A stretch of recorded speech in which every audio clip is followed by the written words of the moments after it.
Will, new eagle, something you've been wanting for a while, I think.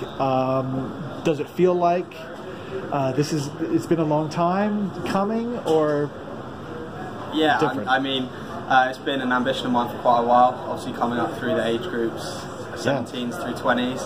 But I'm glad it's happening now. I feel like I've matured quite a lot.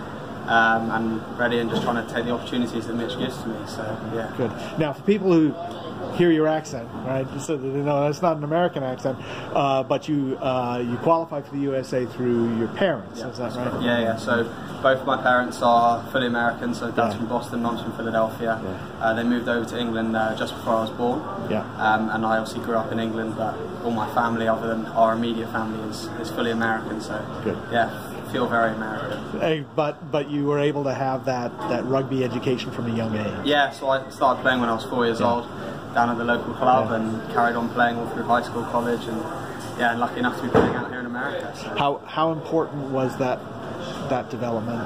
Yeah, it was good. I mean, it's just that was a sport I played. Like a lot of these guys grew up playing football, basketball, different skills. I was fortunate enough to just play rugby from a young age. So that's good.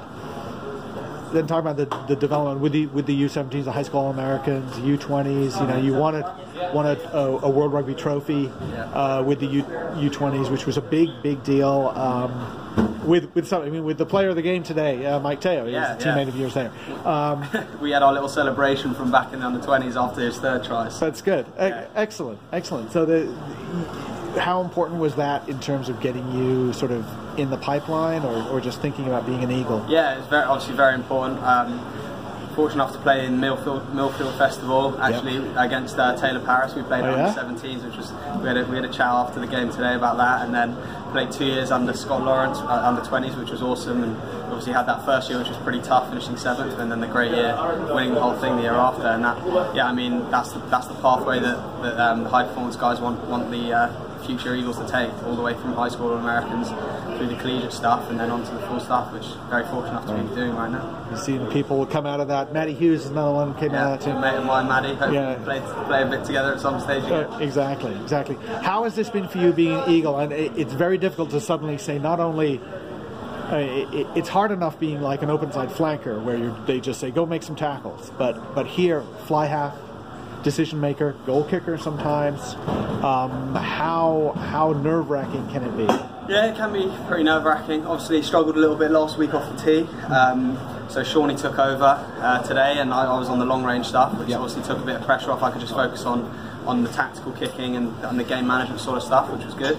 But I've loved it a lot. Like the first week, guys like Blaine involved, Testy involved, like they're so great to just help the young guys in, and you feel very privileged and honoured to be a part of this elite club, and that's the thing that's just amazing to be part of it, and hopefully get another chance next week and the week after, and aim is to make that squad for June. So when you have a tough day kicking from the tee, do you at some point turn to your captain and say, I don't really have it today? Or do you say, please let me have another shot? Yeah, I mean, you're always going to back yourself. I just struggled last week. I got an opportunity today to go from distance, managed to make that. But yeah, I mean, like worked on it through the week. Me and Seams kicking after every training session, so it's not like we're not working on stuff, but some days it's just not your day. And we were fortunate enough last week that it didn't matter, but I mean, Shawnee kicked unbelievably well today. I managed to slot one of them, so happy days. Like I don't care who's kicking as long as they're going through the middle. Do you compete? I mean, you guys, Davis and Seema and you? Not really. Me and Shawnee play a couple of games of Pig back in Glendale. I've beaten him every time, but he's doing it on the big stage, so I'm happy for him to do it. Kicking from the hand, not the only thing that you're doing, but you created some tries that way. Yeah. And today, 2 of them. He's famous. Yes, he's famous as Sean Davis. That great kick to the corner, that's working, and that grubber ahead was.